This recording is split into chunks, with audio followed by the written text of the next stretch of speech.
What up, YouTube? It's your boy J-Dub, aka Black Thanos, man, coming to you with a tutorial on how to set the Redskins up for head-to-head play online. I'm a huge Redskin fan, man. I get a lot of complaints that these guys are impossible to play with. So I'm going to walk y'all through some of my setup here, man. I leave my running backs the same. If anything, I'll try to get Rob Kelly out of there, man, just because of his speed. I'll change him out there with Byron Marshall. Just for the speed aspect, but usually the way I run my offense, the only guys that ever see the field is Peterson and Chris Thompson, mostly Chris Thompson, but that's just what I do. For the fullback, I put in Samaj P. Ryan. He's got the speed, he's got the size, he's good. My wide receivers, I pretty much leave the same. I'll exchange Brian Quick and Trey Quinn. Brian Quick just don't have enough speed for me, man. I'm always about the speed. If his route running was great, I'd leave him, but it's not. My tight ends, they'll stay the same. I really don't do anything different with the tight ends. My offensive linemen, I don't move them around either. We know Redskins don't have great offensive linemen. We got two there. But here's the key thing.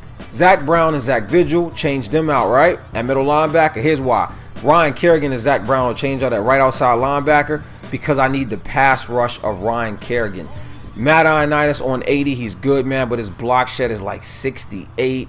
Something of that nature, man. It just, you'll get ran all over with him in there, so therefore I put Ryan Kerrigan at my left end. Defensive tackle, I'm just checking. I don't want Matt Ioannidis anywhere on the field. I know that sounds crazy, but trust me, he's a liability.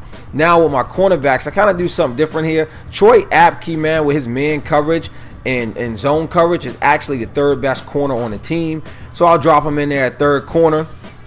I'll show you real quick what I'm talking about, man, when it comes to coverage. You got to look at what these guys actually have. I mean, man coverage is 70, zone coverage is 76. But if you look at Fabian Monroe, I mean, dude, man coverage, he's a free touchdown. So you got to get him out of there. But I do like to go to my front safeties. I'll leave them the same. But strong safety, I'll put Fabian Monroe in as my starting strong safety, right?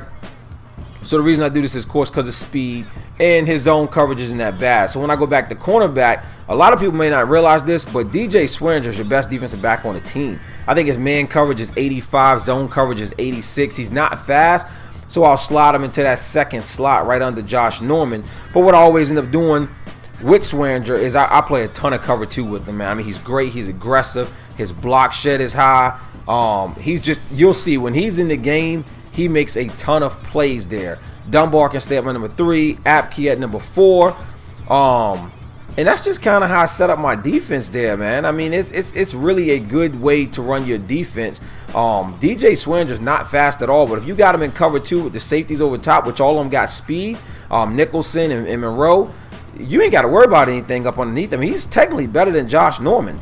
So I use him up under there, man. I mean, he gets a lot of picks. He stops the run when it goes to the outside. He forces a lot of fumbles. DJ Swearinger is a dog on the game, man. You definitely want him in that spot. It would change the way your defense runs on the field. I assure you, Josh Norman does his thing on the other side. Just remember the spacing for Josh Norman and DJ Swearinger. If you're not in a cover 2, man, you do not want to leave these guys on the island with someone like Antonio Brown. Anyone that's running verts, anything that's 15 yards and under, these guys are great in cover 2, man. They'll do it. So I changed my power half back to Adrian Peterson because they got P. Ron there as a default. I'm just checking right now to make sure that Matt Ioannidis is not in the game, man. His block shed is just horrible, man. It's just a liability. I have to make sure he's not in the game, so I'll take him out there. Everything else pretty much flows smoothly. So that's how I set it up, man. I hope you guys like it, man. If you played the Redskins, you'll notice this will pick your defense up. On the back side of this, I'm just going to drop some footage. I left this setup and went straight into a game playing head-to-head, and lucky me, I drew the Jaguars. So you guys can watch a little bit of that, man. I posted the highlights. Me and him had a back-and-forth game, man, and it was pretty good, man. So if you guys like this video, man, don't forget to like, don't forget to subscribe, man, and we'll catch you on the back end. We also got Spiral, the second episode, loading up, man, hopefully by Thursday. Should be a pretty good episode, man. You guys like it, man. Appreciate you, YouTube. I'm out of here, man.